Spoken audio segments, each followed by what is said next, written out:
अस्सलाम वालेकुम रहमतुल्लाहि वबरकातुहू। प्यारे बच्चों, आप लोगों का इस्तकबाल है एक्सीर एकेडमी पर।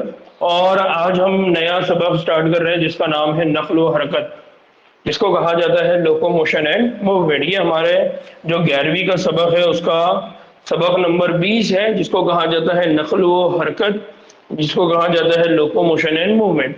आमतौर पर हम क्या देखते हैं, हम ये देखते हैं कि हमारे पास जितने भी जानदार हैं, सारे के सारे जानदार क्या अंजाम देते हैं। सारे जानदारों के अंदर हमको क्या देखने को मिलती है, नक़्ल व हरकत देखने को मिलती है। तो नक़्ल व हरकत जो ही है सारे जानदारों की क्या है, अहम खासियत है।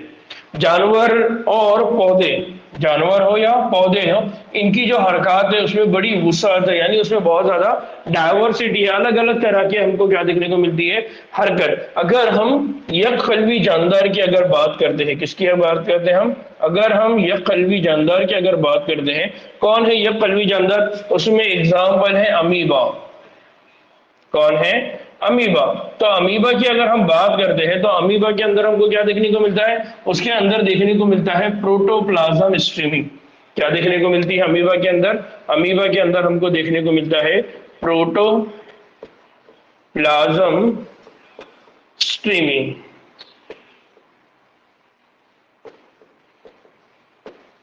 क्या देखने को मिलता है, प्रोटोप्लाज्म स्ट्रीमिंग। उसकी वजह से क्या होता है, उसकी वजह से वो क्या करता है, हरकत करता है। तो ये हरकत की सबसे आसान एग्जाम्पल है, सबसे आसान मिसाल है।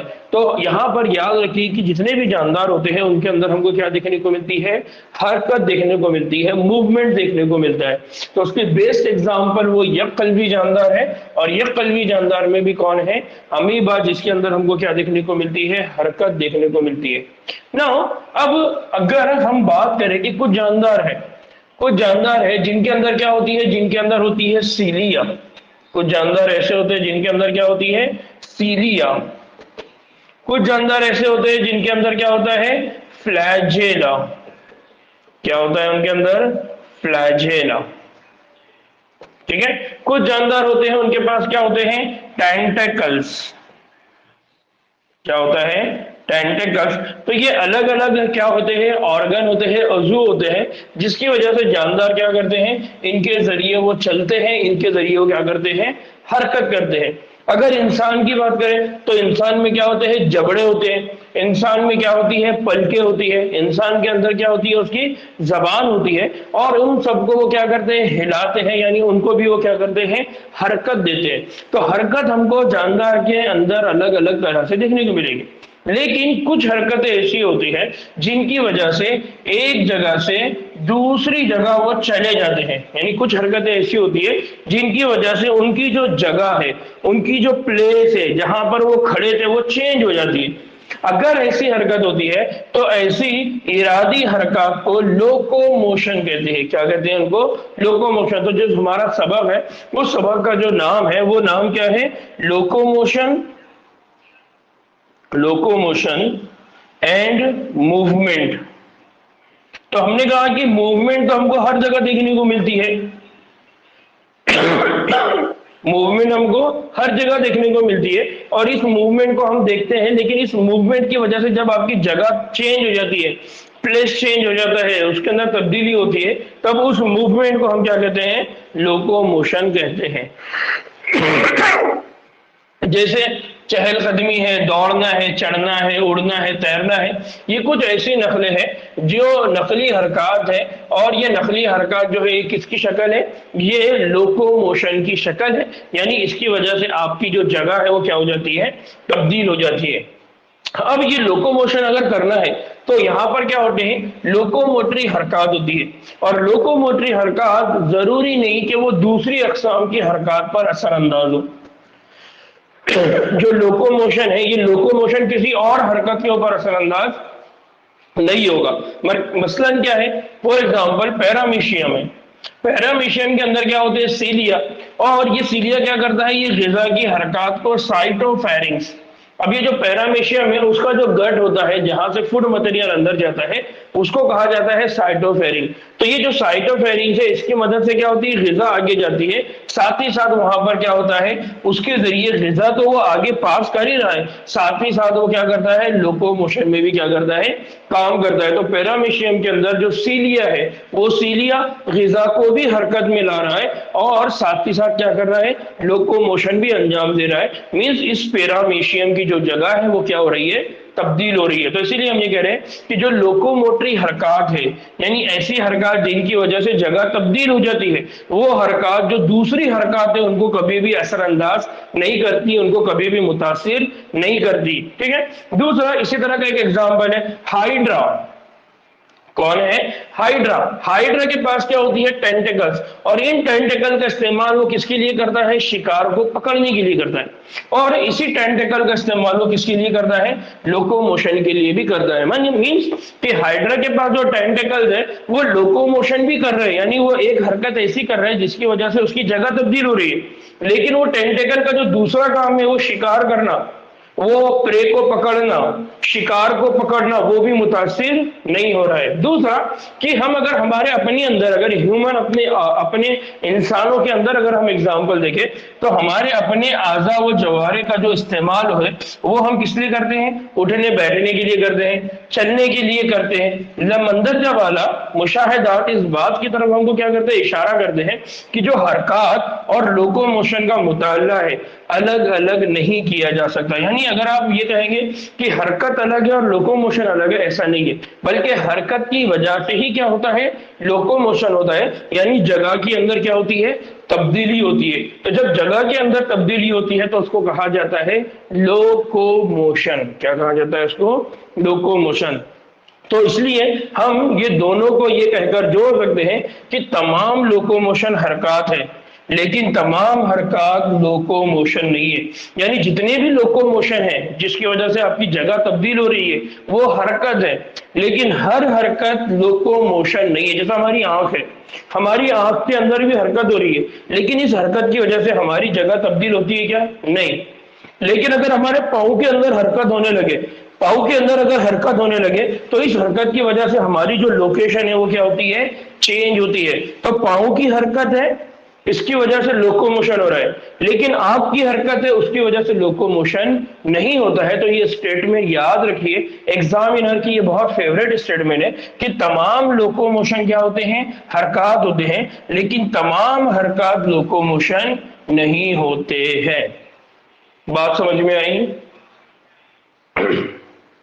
ठीक है ना। जानवरों के लोकोमोशन के तरीके, जितने भी जानदार हैं उनके लोकोमोशन के तरीके, फिर हालात के तकाज़े और उनके महले वक़ू, यानी वो जिस जगह पे रहते हैं उस हिसाब से मुख्तलिफ होते हैं। तो जितने भी लोकोमोशन है तो उनके तरीके, हालात के तकाज़े, वो महले वक़ू के हिसाब से क्या होंगे, अलग अलग होंगे। ताहम उमूमन लोकोमोशन ग़िज़ा के लिए, सुकूनत के लिए, साथी के लिए, नस्ल की अफजाइश के लिए, मौजू जगह पे मुवाफिक मौसमियात, हालात या दुश्मन से बचने के लिए या हिफाजत के लिए किए जाते हैं। तो आमतौर पर हम ये कहते हैं कि ये जो लोकोमोशन होता है, ये जो चेंज द प्लेस होती है, जगह को तब्दील करने का ये जो अमल है, ये किस लिए होता है?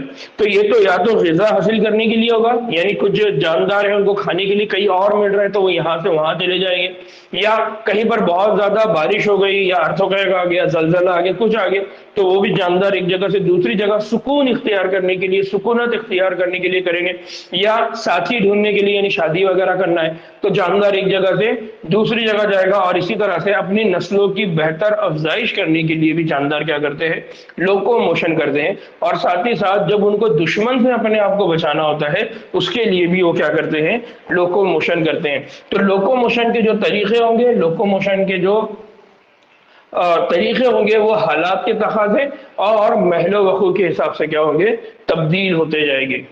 नाउ अब हम लोकोमोशन के अंदर हरकत की अक़साम की बात कर रहे हैं कि हरकत की कितनी किस्में हैं, हरकत की अक़साम, हरकत की अक़साम, या जिसको हम क्या कह रहे हैं, टाइप ऑफ मूवमेंट। ऐसे हमारे पास जो मूवमेंट होती है वो मूवमेंट कितनी टाइप के, जानदारों के अंदर हमको कितनी तरह की मूवमेंट्स देखने को मिलती है। नाउ नॉर्मली हम ये कहते हैं कि इंसान के जिस्म के अंदर हमको जो खलिए हैं, उन खलियों के अंदर तीन तरह की हरकत का अंदाजा है, या तीन तरह की हरकत हमको देखने को मिलती है।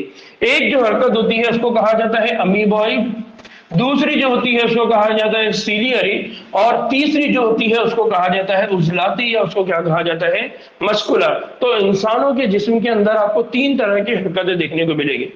फॉर एग्जाम्पल, अगर हम हमारे खून के खलिए की अगर बात करते हैं, हमारे जिस्म के कुछ स्पेसिफिक खलिए है, कुछ स्पेशल खलिए है, तो उनमें एक है मैक्रोफाजेस। और आपको मालूम होगा मैक्रोफाजेस के मामले में मैंने बार बार कहा है कि जो मैक्रोफाजेस होते हैं ये एक काम अंजाम देते हैं जिसको कहा जाता है फेगोसाइटोसिस। क्या कहा जाता है इसको? फेगोसाइटोसिस। ये जो फेगोसाइटोसिस का काम है, इसका मतलब है कि कोई भी पैथोजन, कोई भी बैक्टीरिया जब हमारे जिस्म के अंदर दाखिल होता है तो उसको खाना है और उसका डाइजेशन करके उसको जिस्म से क्या कर देना है, बाहर रिमूव कर देना है, बाहर कर देना है। उस अमल को कहा जाता है फेगोसाइटोसिस। तो मैक्रोफाजेस जो फेगोसाइटोसिस करते हैं। इसी तरह से एक और सेल है जो हमारे जिस्म के अंदर कौन है, ल्यूकोसाइट्स। अब ल्यूकोसाइट्स में एक है न्यूट्रोफिल, एक है बेस्टोफिल, मींस ल्यूकोसाइट्स का ये एक टाइप मैक्रोफाजेस भी है। तो ये जो ल्यूकोसाइट्स होते हैं ये क्या करते हैं, अमीबॉइड हरकत करते हैं, अमीबॉइड नकल करते हैं, अमीबॉइड मूवमेंट शो करते हैं। तो हमारे पास जो मूवमेंट है उस मूवमेंट में एक मूवमेंट कौन सा है, अमीबॉइड मूवमेंट, और जो हमको कहाँ देखने को मिलता है, ल्यूकोसाइट और स्पेशली मैक्रोफाजेस में। फिर एक है प्रोटोप्लाज्म। प्रोटोप्लाज्म में क्या देखने को मिलती है, स्ट्रीमिंग। जैसे किसमें होती थी, अमीबा। तो प्रोटोप्लाज्म स्ट्रीमिंग की वजह से क्या होता है, इसमें बनते हैं सीडोपोडिया। सीडोपोडिया किसको कहते हैं, बेसिकली पोडिया हम कहते हैं लेग्स को। पोडिया किसको कहते हैं, लेग्स को, यानी पोडिया कहते हैं फीट को या फूट को। जो पाँव होते हैं उन पाँव को कहा जाता है पोडिया। तो ये जो जानदार होते हैं ये अपने अंदर जो पैर बना रहे हैं या जो फीट बना रहे हैं, जो लेग्स बना रहे हैं, क्या बना रहे हैं अपने अंदर, पैर बना रहे हैं या पाँव बना रहे हैं अपने। तो वो जो पाँव है उनको क्या बोला जाता है, पोडिया। लेकिन ये जो पाँव होते हैं, ये जो पैर होते हैं, ये दिखते तो है पैर की तरह, होते तो है पैर की तरह, इनके जरिए चलने का काम लिया जाता है, लेकिन असल में वो पैर नहीं है। इसलिए इनके आगे लफ्ज यूज किया जाता है सीडो। क्या यूज किया जाता है, सीडो। सीडो का मतलब क्या होता है, सीडो का मतलब होता है फॉल्स, सीडो का मतलब होता है झूठ। ठीक है, तो यहां पर ये जो मूवमेंट है इस मूवमेंट को कहा जाता है सीडोपोडिया। तो प्रोटोप्लाज्मिक स्ट्रीमिंग की वजह से क्या होगा, जैसे ये एक है तो ये एक्सटेंडिंग सीडोपोडियम, मतलब ये जो सेल है, फॉर एग्जांपल ये सेल आगे बढ़ेगा तो ये क्या करेगा, इस तरह से अपने आप को क्या करेगा, बड़ा करेगा। फिर उसके बाद इस तरह से ये क्या होता जाएगा, फैलता जाएगा, और इस तरह से वो अपनी लोकेशन को क्या कर देगा, चेंज कर देगा। तो इस तरह से उसने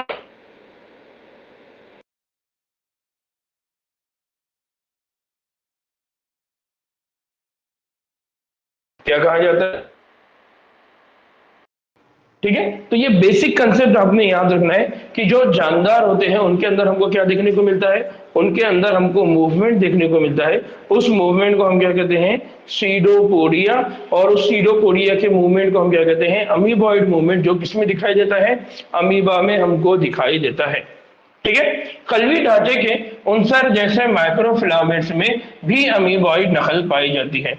फिर ये जो खलवी ढांचे हैं, खलवी ढांचे का मतलब क्या है, यहाँ पर है साइटोस्केलेटन। जो साइटोस्केलेटन है उसकी वजह से जो माइक्रोफिलामेंट है वो इस तरह के मूवमेंट में क्या करते हैं, मदद करते हैं। फिर हमारे अंदरूनी अगर नलकीदार उज़्व है जिनमें सीलिएटेड इपिथेलियम के अस्तर है, हमारे वो उज़्व जो अंदरूनी नली की तरह है, ट्यूब की तरह होते हैं, उनके अंदर क्या होते हैं, सीलिएटेड इपिथेलियम के अस्तर होते हैं। यानी सीलिएटेड इपिथेलियम की क्या होती है, गलाफ होती है, और उसकी वजह से हमको क्या देखने को मिलती है, सीलियरी नखलो हरकत। जैसे सांस की जो नली है यानी जो ब्रोंकाई है, उस ब्रोंकाई में हमको क्या देखने को मिलता है, सीलिया। और ये जो सीलिया होते हैं ये क्या करते हैं, इर्तिबाती यानी कोऑर्डिनेट क्या करते हैं, हरकत करते हैं। जो इस कोऑर्डिनेट हरकत की वजह से क्या होता है, जो गिर गिर्द होती है जो हमारे जिस्म के अंदर बाहर से आती है, उसको वो गिर्द को क्या कर देते हैं, उस धूल को, उस मिट्टी को वो पकड़ लेते हैं और हमारे जिस्म से क्या कर देंगे, उसको बाहर कर देंगे। तो दूसरे बैरूनी मादे जो हम सांस के साथ क्या करते हैं, अंदर लेते हैं, हमको क्या करते हैं, बाहर निकालने में मदद करते हैं।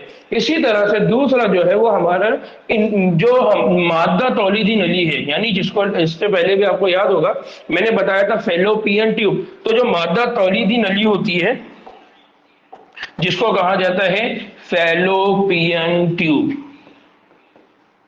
क्या कहा जाता है उसको, फेलोपियन ट्यूब। उस फेलोपियन ट्यूब में भी क्या होते हैं, सिलिएटेड एपिथेलियम का गलाव होता है। वो क्या करता है, वो बैजे की हरकत में सीलियरी हरकत की वजह से क्या होता है, यानी वो जो बैजा है, जो अंडा है, जो ओवरी से निकलकर कहां पर आएगा, जो बैजे दान से निकलकर कहां पर आएगा, यूटेरस पे, रहम में आएगा। तो वो रहम है जो यूटेरस है, वहां पर लाने के लिए भी क्या किया जाता है, सीलियरी हरकत की जाती है, वो सीलिया उसकी मदद करती है।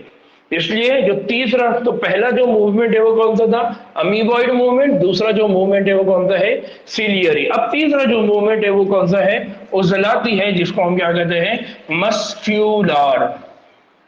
क्या कहते हैं हम उसको, मस्कुलर मूवमेंट। तो हम ये कहते हैं कि हमारे जो बाजू है, हमारे जो हाथ है, इसी तरह से हमारी जो पाँव है, हमारी जो टांगे हैं, इसी तरह से हमारे जो जबड़े हैं और हमारी जो जबान है, ये सब क्या शो करती है, ये सब क्या दिखाती है, उजलाती हरकत देकर।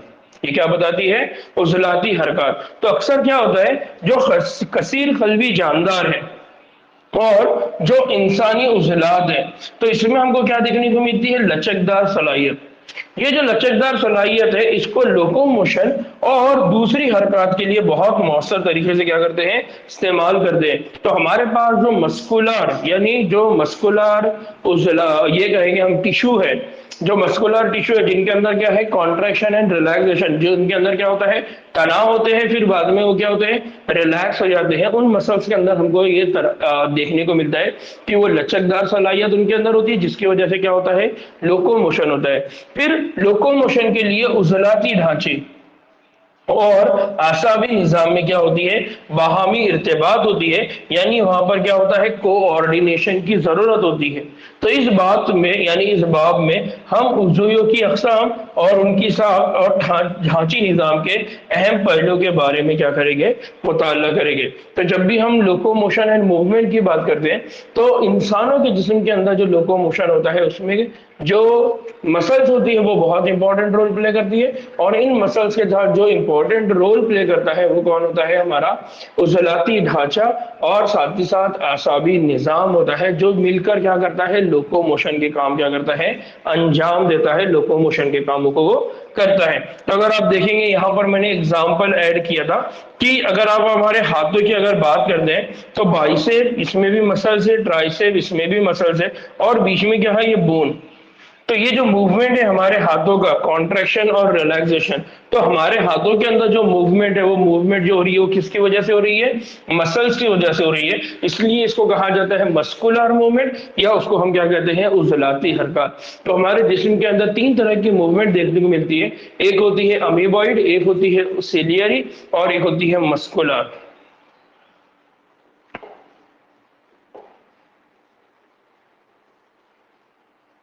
जी, किसी को डाउट है?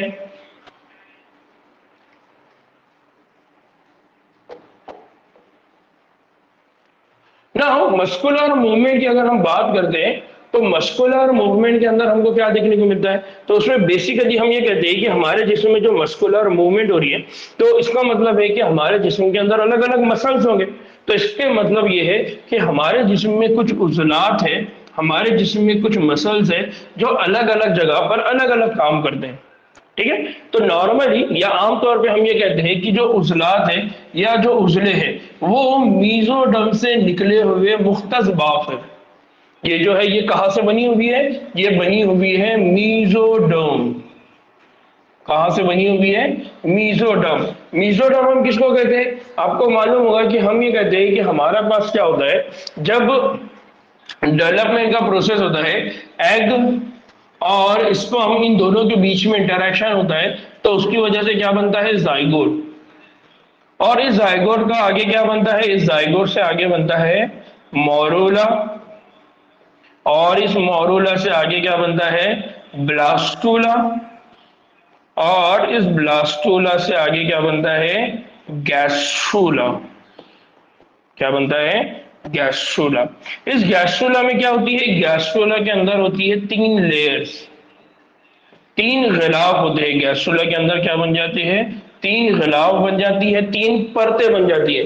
उन 3 परतों में जो परतें वहां पर बनती है, उन 3 परतों को अगर हम कंसीडर करें कि ये 3 परतें इस तरह से है, ये एक परत है, ये दूसरी परत है, और ये तीसरी परत है। तो इन परतों में ये जो सबसे बाहर की परत है इसको कहा जाता है एक्टोडर्म। क्या कहते हैं इसको, एक्टोडर्म। जो बीच की परत है उसको कहा जाता है मीजोडर्म, और जो सबसे अंदर की परत होती है उसको कहा जाता है एंडोडर्म। क्या कहा जाता है उसको, एंडोडर्म। तो ये कहा जाता है कि ये जो उजलात हमारे जिस्म के अंदर दिखते हैं वो सारे के सारे उजलात कहाँ से बनते हैं, वो बनते हैं मीजोडर्म से। कहां से बनते हैं, मीजोडर्म से बनते हैं। तो इसलिए यहां पर ये कहा जा रहा है कि जितने भी उजलात है, जितने भी मसल्स है, वो सारे के सारे कहां से निकले हुए हैं, वो सारे के सारे निकले हुए हैं मीजोडर्मल लेयर। यानी जब हमारा डेवलपमेंट होता है माँ के पेट में, उस वक्त जब हम एक गोश्त का लोथड़ा होते हैं, उस गोश्त के लोथड़े में जो लेयर बनती है, उस लेयर के अंदर 3 लेयर बनती है। एक होती है एक्टोडर्म, एक होती है मीजोडर्म, एक होती है इंडोडर्म। तो जो मीजोडर्म है, जो बीच की लेयर है, उससे क्या बनते हैं, उजलात बनते हैं, मसल्स बनते हैं। फिर बालिग इंसान के जिस्म का जो वजन है उसका तकरीबन 40 से 50% जो वजन होता है वो किसके ऊपर होता है, वो उजलों पर मुश्तमिल होता है या उजलात के ऊपर मुनासिर होता है।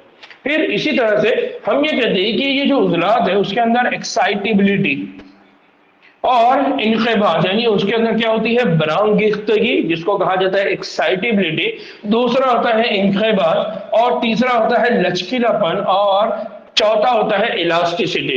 यानी इसके अंदर आपको क्या क्या देखने को मिलेगा, इसके अंदर आपको देखने को मिलेगा एक्साइटेबिलिटी, फिर इसके अंदर देखने को मिलेगा कॉन्ट्रैक्टिबिलिटी, फिर इसके अंदर आपको क्या देखने को मिलेगा, इलास्टिसिटी,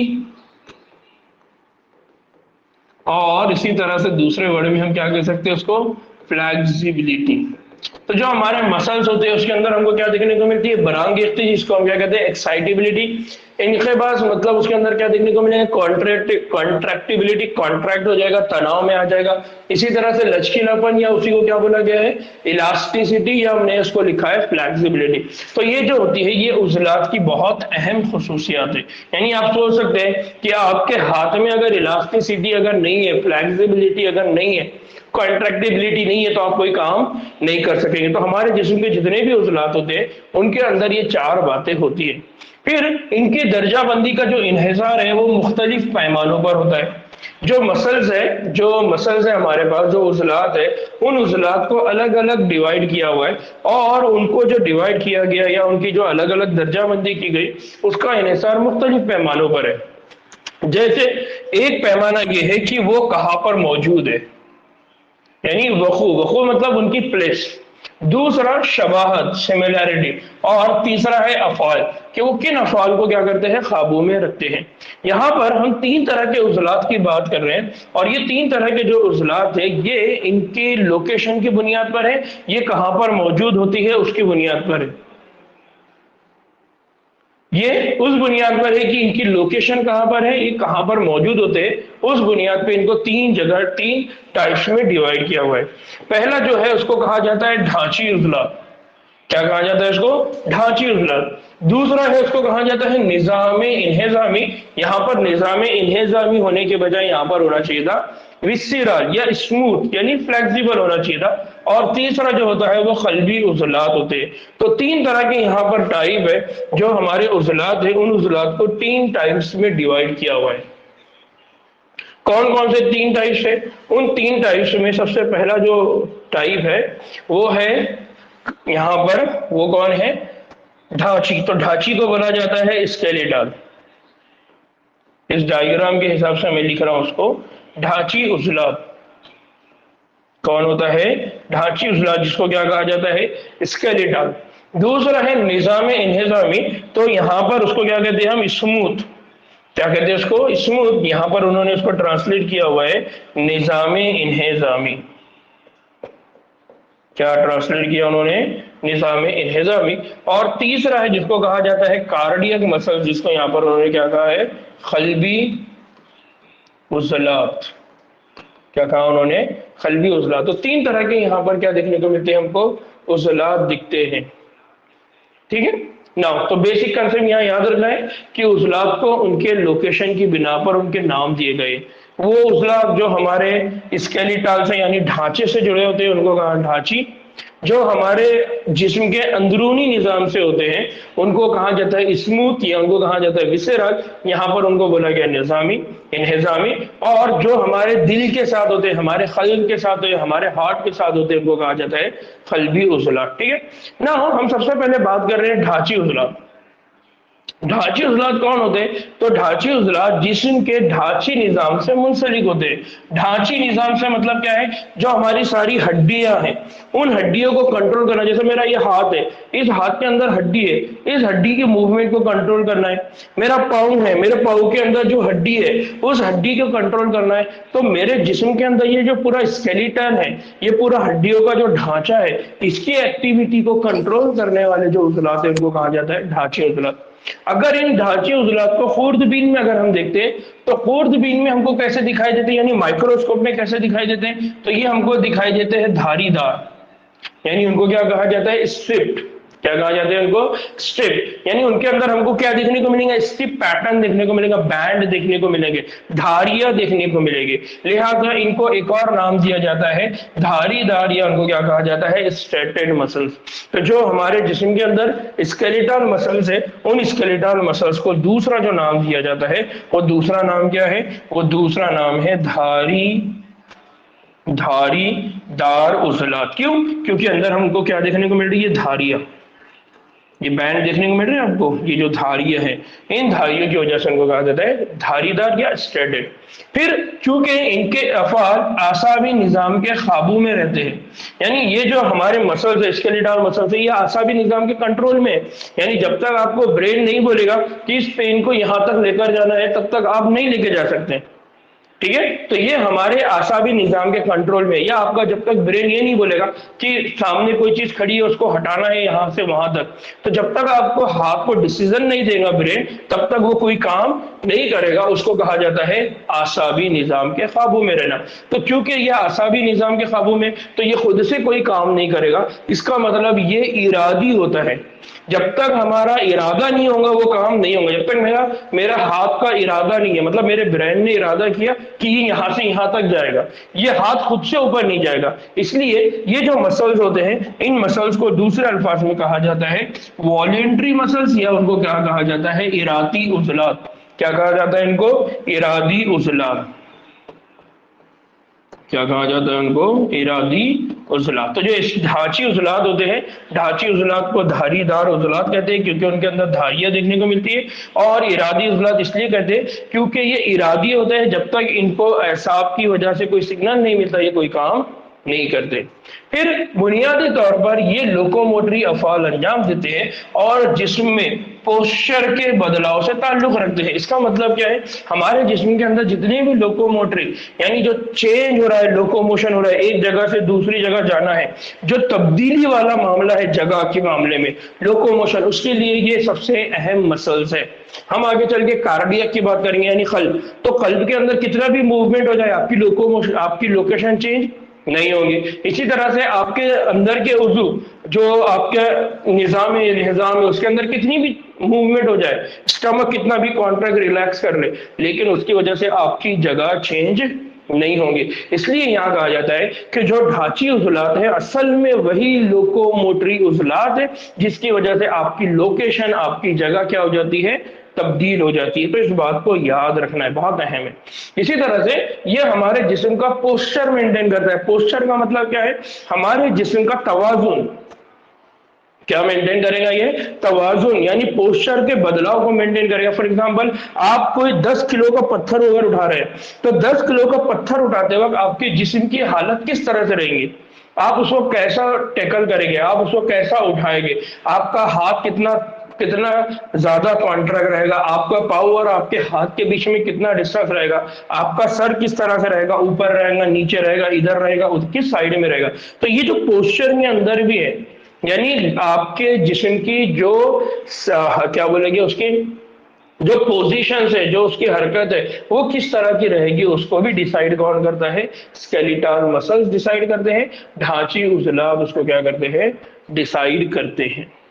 नाउ निजामी इंहिजामी, अब हम दूसरे मसल्स की बात कर रहे हैं जिसको निजामी इंहिजामी कहा जा रहा है, या जिसको हम क्या कह रहे हैं, स्मूथ मसल्स, या उन्हीं को कहा जाता है विस्सेरल मसल्स। तो जो निजामी इंहिजामी या जो स्मूथ मसल्स है, ये उजलात जिस्म के अंदरूनी खोखले उज़्वियों की अंदरूनी दीवार के हिस्से है, जैसे खाने की नली और तौलीदी नली। तो जो तौलीदी नली है रिप्रोडक्टिव, और जो खाने की नली है, ये चूंकि हमारे जिस्म के अंदरूनी हिस्से हैं।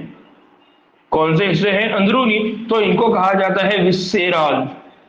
क्या कहा जाता है, विस्सेराल। तो इसलिए मैं यहां पर ये कह रहा हूं कि इनको स्मूथ मसल्स कहिए या इनको अंदरूनी उजलात कहिए। तो यहाँ ट्रांसलेशन में थोड़ी गड़बड़ हुई है, इसलिए हम इसको क्या बोलेंगे, अंदरूनी उजलात बोलेंगे। ठीक है, तो यहाँ जो अंदरूनी उजलात होते हैं, उन अंदरूनी उजलात को बनाने वाली जो मसल्स है वो कौन है, स्मूथ मसल्स है। फिर ये जो स्मूथ मसल्स है, इनमें धारियां नहीं होती, इनमें धारियां नहीं होती, बल्कि ये पूरी हमवार होती है। देखिए अब इनके अंदर आपको इस तरह का पैटर्न देखने को मिल रहा है क्या, बैंड पैटर्न, धारियां देखने को नहीं मिल रही, बल्कि ये पूरी तरह से क्या है, प्लेन होती है। लिहाजा इनको हमवार उजलात या इनको क्या कहा जाता है, नॉन स्ट्रेटेड। क्या कहा जाता है इनको, नॉन स्ट्रेटेड मसल्स कहा जाता है। क्या कहा जाता है इनको, नॉन स्ट्रेटेड मसल कहा जाता है। फिर ये आसाबी कंट्रोल से आजाद होते हैं, यानी इनको आसाब कंट्रोल नहीं करते, तो इसलिए इनको क्या कहा जाता है, इनको कहा जाता है गैर इरादी। क्या कहा जाता है इनको, गैर इरादी उजलात। दूसरा, ये जो होते हैं ये कैसे होते हैं, गैर धारीदार। कैसे होते हैं, गैर धारीदार उजलात, यानी नॉन स्ट्रेटेड मसल्स। तो स्मूथ मसल्स के मामले में, या जो अंदरूनी उजलात है, या जिसको हम क्या कह रहे हैं, विस्सेरल उजलात या विस्सेरल मसल्स, इनके मामले में याद रखिए कि कैसे होते हैं, गैर इरादी होते हैं, गैर धारीदार होते हैं। गैर इरादी का मतलब क्या होता है, इनवॉलेंटरी, इनवॉलेंटरी। कैसे होते हैं, इनवॉलेंटरी होते हैं। ठीक है, तो ये कैसे होते हैं, गैर इरादी, यानी कैसे होते हैं, इनवॉलेंटरी उजलात होते हैं, गैर इरादी उजलात होते हैं। और नॉन स्टेटेड मतलब कैसे होते हैं, गैर धारीदार। फिर ये खाने में, नली में, खाने की जो नली होती है उसमें ग़िज़ा को आगे धक्का देने का काम करते हैं, और तौलीदी नली में ज़्वाजों की हरकत में क्या करते हैं, मदद पहुंचाते हैं। तो जो ज़्वाजे होते हैं, एग हो गया, स्पर्म हो गया, उसके अंदर जो हरकत होगी, और इसी तरह से जो खाना है हमारा, जो माउथ से, यानी हमारे मुंह से, फिर हमारे फेरिंग्स, फिर एसोफेगस, इस तरह से आगे पास होगा, तो उस खाने को धीरे धीरे आगे क्या करना है, धक्का देना है, उसको आगे बढ़ाना है। ये काम भी ये उजलात करते हैं। बात समझ में आई? ठीक है ना। अब हम बात कर रहे हैं कि जो नाम है, उस नाम से अब जाहिर हो रहा है, किसके नाम से जाहिर हो रहा है, क़ल्ब के। किससे बात जाहिर हो रही है, कार्डियक मसल्स। कार्डियक मसल्स का मतलब क्या होता है, क़ल्बी उजलात। क्या बोला जाता है इनको, क़ल्बी उजलात। तो नाम से जाहिर होता है कि क़ल्बी उजलात जो क़ल्ब के उजलात हैं, इन उजलात के जो खलिए होते हैं कई शाखों में मुनक़सिम होते हैं। तो आप देख लीजिए कि ये एक सेल है, ये दूसरा सेल है, ये तीसरा सेल है, ये चौथा, ये पांचवा है। उनके बीच में यहाँ पर क्या है, ब्रांचेस है। उनके बीच में यहाँ पर क्या देखने को मिल रही है आपको, ब्रांचेस। तो जो क़ल्बी उजलात होती है, क़ल्बी उजलात कैसे होते हैं, शाखदार। कैसे होते हैं, शाखदार होते हैं, या कैसे होते हैं, ब्रांच्ड होते हैं। उनके अंदर क्या देखने को मिलती है आपको, ब्रांचेस देखने को मिलती है, शाखें होती है। फिर शबाहत की बुना पर ये धारीदार उजलात होते हैं, यानी इनके अंदर आपको क्या देखने को मिलेंगी, धारियां। तो इसलिए ये जो क़ल्बी उजलात होते हैं ये कैसे होते हैं, धारीदार, यानी ये कैसे होते हैं, स्ट्रेटेड। कैसे मसल्स होते हैं ये, स्ट्रेटेड। फिर चूंकि ये जो मसल्स होते हैं ये आसाबी निज़ाम के काबू में नहीं होते या आसाबी निज़ाम इनको कंट्रोल नहीं करता है, इसलिए जो क़ल्बी उज़लात होते हैं ये कैसे होते हैं, ये गैर इरादी होते हैं। और गैर इरादी को हम इंग्लिश में क्या कहते हैं, इनवॉलेंटरी। क्या कहते हैं उनको, इनवॉलेंटरी मसल्स। तो बेसिक कंसेप्ट याद रखना है कि जब भी हम हरकत की बात करेंगे और हरकत की बात में भी हम बात करेंगे कार्डियक मसल्स की, तो कार्डियक मसल्स के अंदर एक तो पैटर्न कैसा होता है, धारीदार होता है, दूसरा गैर इरादी। तो एक और चीज जो यहाँ पर मेंशन नहीं है वो क्या है कि जो कार्डियक मसल्स होती हैं उनके अंदर ये जो ब्रांचेस है, इन ब्रांचेस के बीच बीच में यहाँ पर क्या होती है, यहाँ पर होती है इंटरकैलेटेड डिस्क। क्या होती है, इंटरकैलेटेड डिस्क। क्या होती है, इंटरकैलेटेड डिस्क। मीन्स ये जो खलिया है वो इस खलिए से डायरेक्ट कांटेक्ट में रहेगा। यहां पर जो काम हो रहा है सेम काम यहां होगा, यहां जो काम हो रहा है यहां होगा, यहां होगा, यहां होगा। तो सारे खलियों के अंदर एक साथ एक जैसे काम होंगे। उसका वजह क्या है, उसकी वजह यह है कि उनके बीच में जो ब्रांचेस है उस ब्रांचेस के ऊपर क्या है, इंटरकैलेटेड डिस्क है, यानी वहां पर गैप जंक्शन है, जिसकी वजह से हर मॉलिक्यूल हर सेल के अंदर बहुत आसानी से क्या कर सकता है, आ जा सकता है। इसलिए हम ये कहते हैं कि जो क़ल्बी उज़लात होते हैं उन क़ल्बी उज़लात के अंदर हमको क्या देखने को मिलती है, उन क़ल्बी उज़लात के अंदर हमको क्या देखने को मिलती है, इंटरकैलेटेड डिस्क।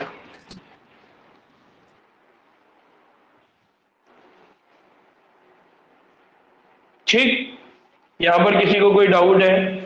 बच्चों देखो बारिश का मौसम है, बारिश बहुत जोरों के साथ चालू है, इसलिए जिसको भी जहां पर भी प्रॉब्लम हो रहा होगा तो वो थोड़ा सा अपने ही पास का सारा माहौल देखिए।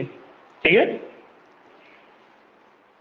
ना। अब हम बात कर रहे हैं ढांची उज़लात में।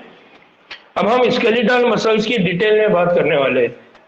हम अब जिसकी बात करने वाले हैं वो उज़लात है जिनको हम क्या कहते हैं, ढांची उज़लात यानी स्केलेटल मसल्स। हमने कहा कि हमारे पास तीन तरह की मसल्स है। कौन कौन सी मसल्स है, एक है जिसको हम कहते हैं ढांची उज़लात, क्या कहते हैं हम उनको, ढांची उज़लात। दूसरा है जिसको हमने कहा अंदरूनी, और तीसरा है जिसको हमने कहा क़ल्बी। क्या कहा हमने उनको, क़ल्बी उज़लात। तो तीन तरह के उज़लात है। इन तीनों भी उज़लात में से हम जिसकी डिटेल में स्टडी करने वाले वो कौन सा है, ढांची उज़लात, जिसको हम क्या कहते हैं, स्केलेटल। क्या कहा हमने उसको, स्केलेटल मसल्स की हम यहाँ बात करने वाले ना हो। तो स्केलेटल मसल्स को हम डिटेल में पढ़ने वाले कि स्केलेटल मसल्स होते क्या है। तो जो ढांची उज़लात होते हैं अगर उनका तफसीली मुताला करें ताकि हम इनकी जो साख्त है और फैलने और सुखड़ने का यानी उनके कॉन्ट्रैक्शन और रिलैक्सेशन की काबिलियत को समझ सके। हर एक मुनज़्ज़म ढांची उज़लात कई उज़लाती बंडल्स पर मुश्तमिल होता है। यहाँ पर क्या है, आप देख रहे हैं कि अगर आप देख रहे हैं तो यहाँ पर क्या है, उज़लात के बंडल है। ये एक बंडल है, ये दूसरा बंडल है। ठीक है, तो यहाँ पर जो मसल है यानी ये कंप्लीट मसल है, इस कंप्लीट मसल को अगर आप देखेंगे तो उसमें क्या देखने को मिल रहा है, उज़लाती बंडल।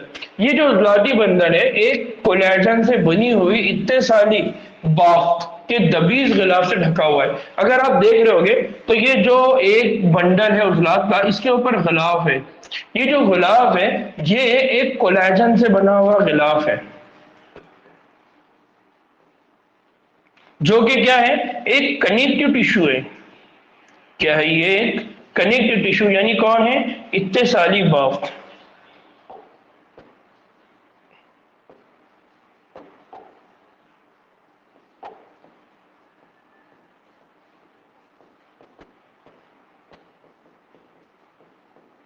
कनेक्टिव टिश्यू जिसको हम क्या कहते हैं, इत्तेसाली बाफ्त।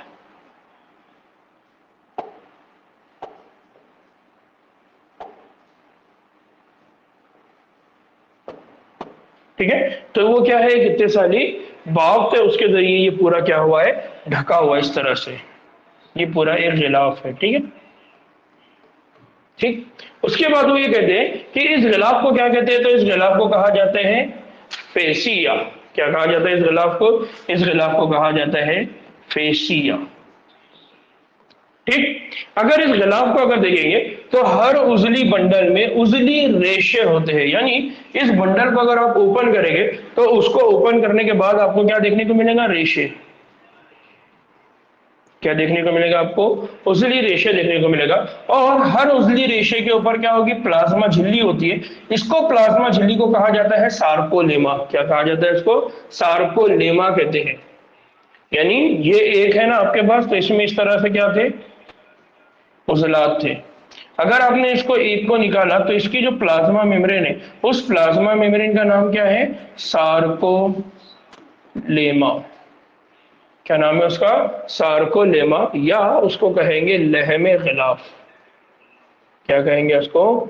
लहमे गिलाफ कहते हैं। तो बेसिक याद रखना है कि पहले यहाँ पर क्या है? बंच है, बंडल है, बंच है, बंच के अंदर भी छोटे छोटे उजलात है। वो जो उजलात है, जो उजला है, उसको कहा जाता है उजली रेशा, या उसको हम कह रहे हैं उजलाती खलिया, या उसको कहते हैं उजलाती फाइबर, या दूसरे लफ्ज में उसको कहते हैं मस्क्यूलर फाइबर। क्या कहते हैं उसको? मस्कुलर फाइबर, या उसको कहा जाता है मायोसाइट। क्या कहते हैं उसको? मायोसाइट। यानी एक सेल, मस्कुलर सेल, जो सार्कोप्लाज्म को अपने हाथे में क्या करता है? रखता है। फिर हर रेशे में कई मरकज होते हैं, यानी यहाँ पर जो कंडीशन है इनकी कि एक एक जो खलिया है, उस एक एक खलिए के अंदर क्या होते हैं? कई सारे क्या होते हैं? मरकज होते हैं, यानी कई सारे क्या होते हैं? न्यूक्लियस होते हैं। क्या होते हैं? न्यूक्लियस। का मतलब जो स्केलेटल मसल्स होते हैं वो मल्टी न्यूक्लिएटेड कंडीशन होती है। फिर हर एंडोप्लाज्मिक रेटिकुलम, यानी अब यहाँ जो सेल है, फॉर एग्जांपल अगर ये सेल है तो इस सेल के पास क्या होगा? इस सेल के पास होगा एंडोप्लाज्मिक रेटिकुलम। क्या होगा इसके पास? Endoplasmic reticulum. इस एंडोप्लाज्मिक रेटिकुलम को, इसको क्या कहते हैं? यहां पर कहा जाता है इसको सार्कोप्लाज्मिक रेटिकुलम। क्या कहते हैं उसको? Sarcoplasmic reticulum. क्या कहते हैं उसको? Sarcoplasmic reticulum. तो आपके पास क्या है? एक कंप्लीट मसल्स है। इस कंप्लीट मसल के अंदर अगर आप देखेंगे तो आपको बंडल देखने को मिलेंगे। हर बंडल के अंदर आपको क्या देखने को मिलेगा? एक मस्कुलर फाइबर, एक उजलाती फाइबर या उजलाती खलिया, जिसको हम इंग्लिश में क्या कहते हैं? मायोसाइट। और इस मायोसाइट के ऊपर जो गिलाफ है, जो उसकी प्लाज्मा मेम्ब्रेन है, उस प्लाज्मा मेम्ब्रेन को क्या कहा जाता है? सार्कोलेमा कहा जाता है। और वहां जो प्लाज्मा, जो साइटोप्लाज्म होता है, उसको सार्कोप्लाज्म कहते हैं। फिर उस सार्कोप्लाज्म के अंदर कई सारे मरकजे होते हैं, और फिर उस सार्कोप्लाज्म के अंदर एक क्या होता है? एंडोप्लाज्मिक रेटिकुलम होता है। इस एंडोप्लाज्मिक रेटिकुलम को क्या कहा जाता है? Sarcoplasmic reticulum. ठीक है ना। फिर क्या होता है? इस सार्कोप्लाज्म में को क्या कहा जाता है? कैल्शियम आयंस जमा होते हैं। यानी ये जो सार्कोप्लाज्मिक रेटिकुलम है, इस सार्कोप्लाज्मिक रेटिकुलम में क्या होते हैं? इस सार्कोप्लाज्मिक रेटिकुलम में होते हैं कैल्शियम आयन।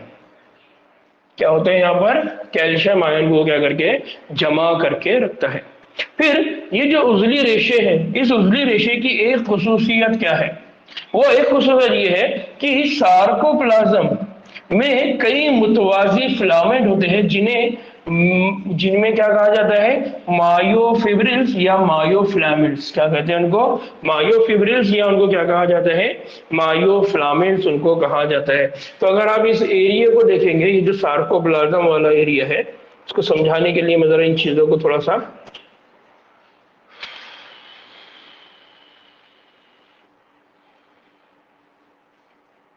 क्लीन करता हूं। ठीक है कि फॉर एग्जांपल ये सेल है, और इस सेल के अंदर क्या है? इस सेल के अंदर सार्कोप्लाज्म है। अब यहां पर इस तरह से फिलामेंट्स है। ये कौन है? मायोफिलामेंट्स। कौन है ये? मायोफिलामेंट्स।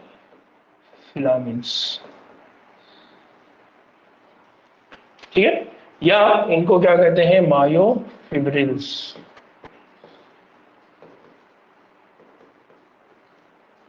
और ये मायोफिब्रिल कौन है? ये जो मायोफिब्रिल है, ये मायोफिब्रिल क्या करती है, हर मायोफिब्रिल में यक के बाद दिगरे यानी अल्टरनेटिव, यक के बाद दिगरे का मतलब क्या होते हैं, अल्टरनेटिव। अल्टरनेटिव यहाँ पर क्या होते हैं, तारीख और रोशन बैंड होते हैं। ये जो बैंड है, इससे पहले अभी हमने थोड़ी देर पहले पढ़ा था कि ये जो बैंड है, अगर आप थोड़ी देर के लिए इसको बैंड बोलने के बजाय धारियां अगर बोले तो क्या बोल रहे थे हम उसको, धारी। याद आ रही है? तो अभी हमने इससे पहले कहा कि ये धारीदार होते हैं, यानी इस धारियों की बेसिस पे उनको हम क्या कर रहे थे, स्ट्रेटेड, धारीदार कह रहे। तो बेसिकली ये जो धारियां है, ये जो स्ट्रेटेड मसल्स है, ये धारियां आपको दो तरह की दिखाई देती है। एक धारी वो होती है जो बहुत तारीख होती है, तारीख होती है मतलब बहुत डार्क होती है, और दूसरी जो होती है वो कैसी होती है, रोशन होती है। कैसी होती है, लाइट होती है। तो इस तरह से यहाँ पर दो तरह की आपको क्या देखने को मिलती है, धारी देखने को मिलती है, बैंड्स देखने को मिलती है। उसी बैंड्स और उसी धारी की बुनियाद पे इन मसल्स को हमने क्या कहा था, स्ट्रेटेड। तो इनको स्ट्रेटेड इसलिए कहा था क्योंकि धारियां है। अब ये धारियां भी कितनी टाइप की होती है, दो तरह की होती है, एक होती है डार्क और एक होती है लाइट, एक होती है तारीख और एक होती है रोशन धारियां। ठीक है, तो अब हम इनको और डिटेल में आगे पढ़ने वाले हैं। यहां तक बात समझ में आई? ठीक ना।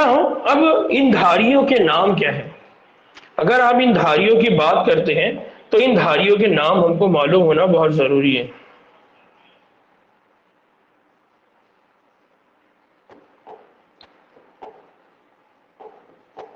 ये जो धारियां हैं मायोफिब्रिल के अंदर, इनकी जो धारीदार शबाहत है, ये दो अहम प्रोटीन जिनको एक्टिन और मायोसिन की तरतीब की वजह से होती है।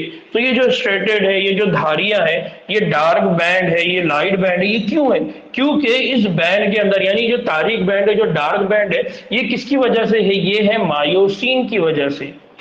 किसकी वजह से है, मायोसिन की वजह से। मायोसिन प्रोटीन कौन है यहाँ पर, मायोसिन प्रोटीन। और ये लाइट क्यों है, तो ये लाइट जो बैंड आपको दिखाई देता है वो इसलिए दिखाई देता है क्योंकि वहां पर कौन है, एक्टिन प्रोटीन। तो दो तरह के प्रोटीन होते हैं जो बेसिकली, तो इसका मतलब ये कि जो आपको ये बैंड देखने को मिल रहे हैं, ये जो बैंड आपको दिखाई दे रही है, ये बैंड कौन है, ये बैंड प्रोटीन्स है।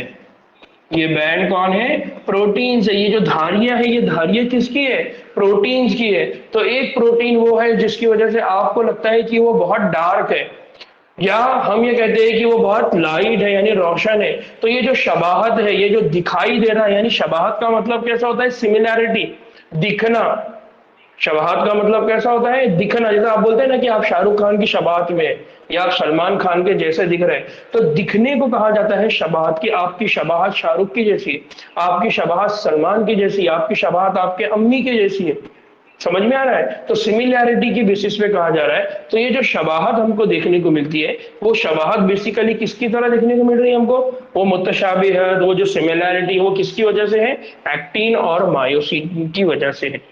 फिर ये जो रोशन बैंड होता है, इस रोशन बैंड में क्या होते हैं, एक्टिन होते हैं, और उनको कहा जाता है आई बैंड। क्या कहा जाता है इसको, आई बैंड, या उनको क्या कहा जाता है, आइसोट्रोपिक बैंड। यानी जो एक्टिन होते हैं, इस एक्टिन की वजह से जो बैंड बनता है, इस एक्टिन की वजह से जो धारी बनती है, उस धारी को कहा जाता है आई बैंड, या उसको कहा जाता है आई धारी। ये आई का मतलब क्या होता है, आई का मतलब होता है आइसोट्रोपिक। आई का मतलब क्या होता है, आइसोट्रोपिक, आइसोट्रोपिक बैंड। ठीक है। दूसरा कि जो तारीक बैंड है, जिसको कहा जाता है ए बैंड, जिसको कहा जाता है एन आइसोट्रोपिक बैंड, इसका मतलब जो मायोसिन प्रोटीन है, उस मायोसिन प्रोटीन से जो बैंड बनता है उसको क्या कहा जाता है, ए बैंड। क्या बना जाता है, ए बैंड। या हम उसको कहेंगे ए धारी।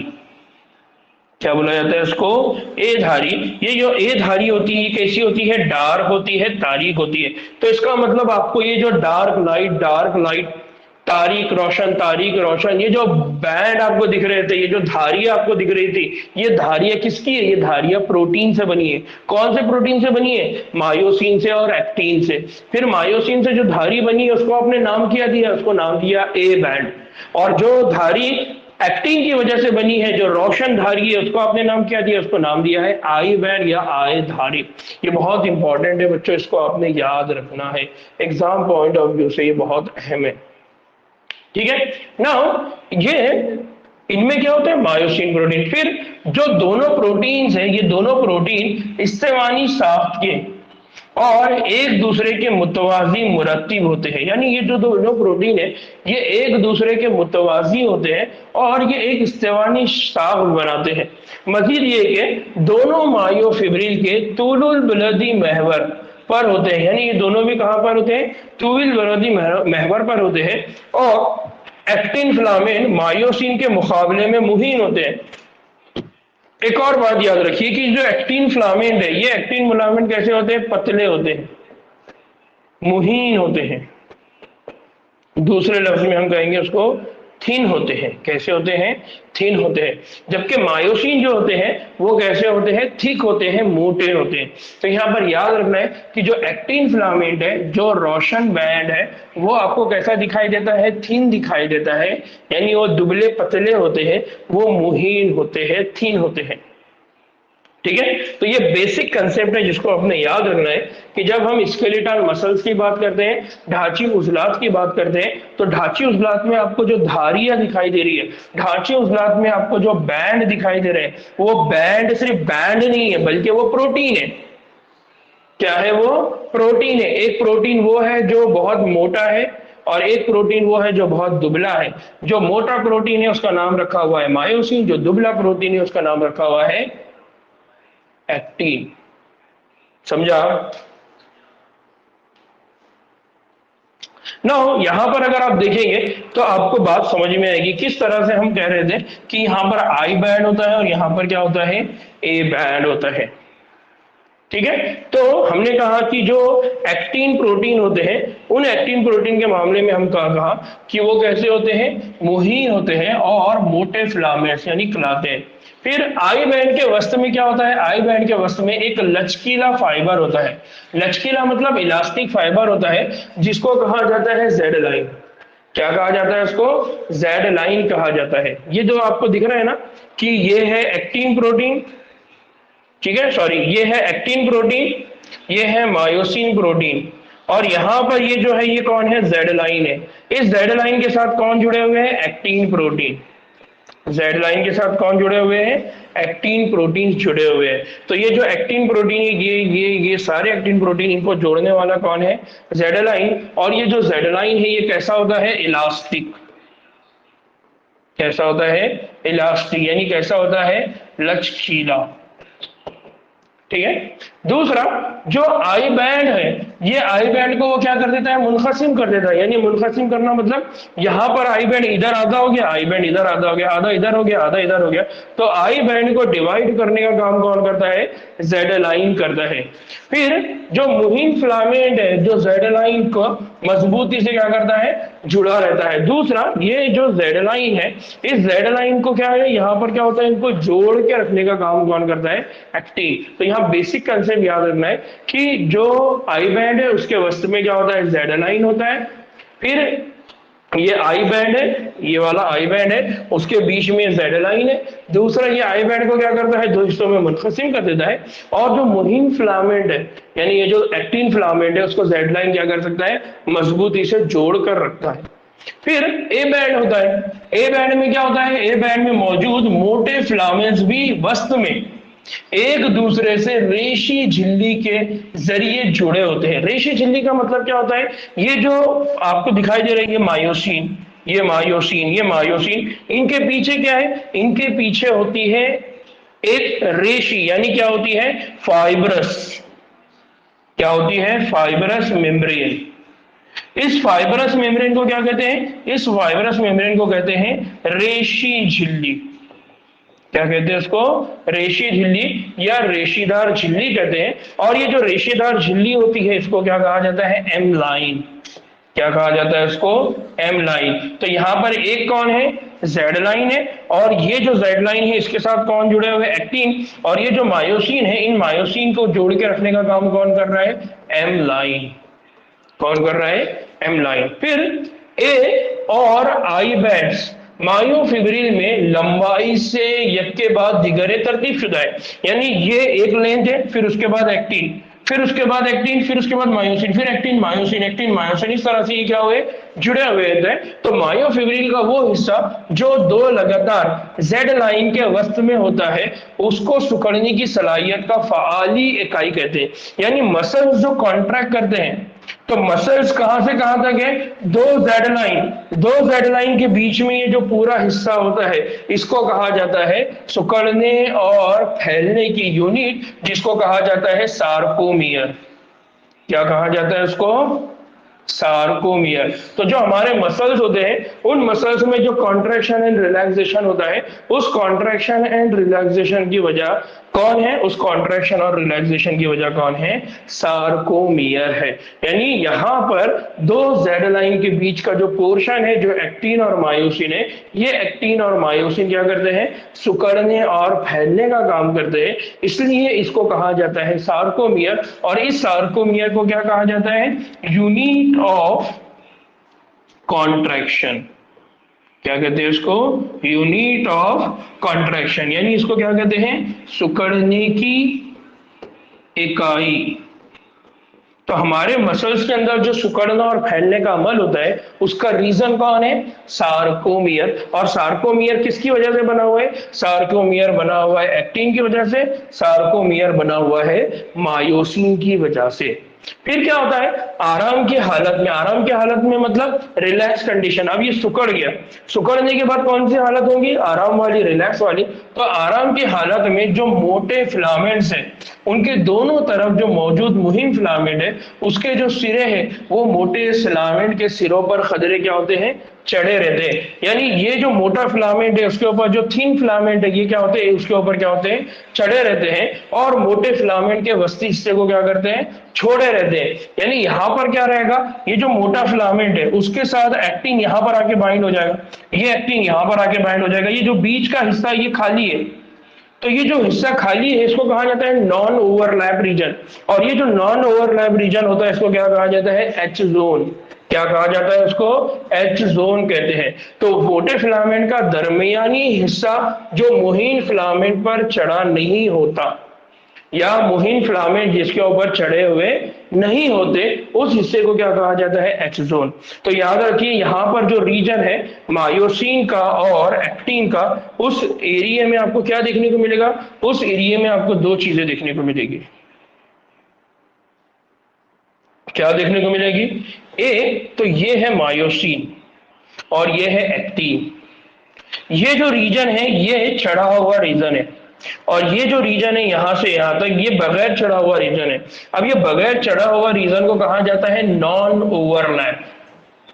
क्या बोला जाता है इसको, नॉन ओवरलैप। ओवरलैप का मतलब क्या होता है, एक के ऊपर दूसरा, एक के ऊपर दूसरा जब होता है तो हम उसको क्या कहते हैं, ओवरलैप। तो यहां पर देखिए, मायोसिन के ऊपर कौन है, एक्टिन। ये जो रीजन है, ये कैसा है, ओवरलैप रीजन है। लेकिन ये जो बीच वाला हिस्सा है, ये कैसा है, नॉन ओवरलैप। तो जो नॉन ओवरलैप रीजन है, उसको क्या कहा जाता है, एच जोन। तो अब बेसिक कंसेप्ट जिसको आपने क्लियर करना है, वो ये है कि हमारे पास जो मसल्स है, उन मसल्स के अंदर जब कॉन्ट्रैक्शन होता है, सुकड़ाव होता है, तो उस सुकड़ाव के लिए जिम्मेदार कौन है, सार्कोमियर। सार्कोमियर किससे बना हुआ है, सार्कोमियर बना हुआ है एक्टिन से, सार्कोमियर बना हुआ है मायोसिन से। एक्टिन की वजह से जो बैंड दिखाई देता है, आप उसको क्या कहते हैं, आई बैंड। मायोसिन की वजह से जो बैंड दिखाई देता है, उसको आप क्या कहते हैं, ए बैंड। ए बैंड का वो रीजन जो नॉन ओवरलैप्ड है, वो रीजन कौन है, एच जोन। कौन है, एच जोन। फिर एक्टिन जो बैंड है, वो किसके जरिए जुड़ा हुआ है, जेड लाइन की जरिए। और मायोसिन जो बैंड है, वो किसके जरिए जुड़ा हुआ है, वो जुड़ा हुआ है एम लाइन के जरिए। तो ये बेसिक कंसेप्ट है। अगर आपने इतना भी याद कर लिए कि एक्टिन कौन सा बैंड है, मायोसिन कौन सा बैंड है, डार्क बैंड कौन है, लाइट बैंड कौन है, रोशन बैंड कौन है, तारिक बैंड कौन है, धारी कौन है, मोटे फिलामेंट कौन है, थिक फिलामेंट कौन है, थिन फिलामेंट कौन है, ये छोटी छोटी बातें अगर आपने इनको एक जगह जमा कर लिया थोड़ा सोच के, तो बच्चों आपकी स्टडी इससे रिलेटेड हो गई, और एग्जाम में यहीं से सवाल होता है, बेसिक सवाल होता है यहां से। ठीक, क्लियर? ठीक ना हो 3 मिनट का ब्रेक, मेरे को एक्चुअली घर से कोई कॉल आ रहा है, अर्जेंट है शायद कुछ, तो मैं 2 मिनट में आपको रीजॉइन कर रहा हूं।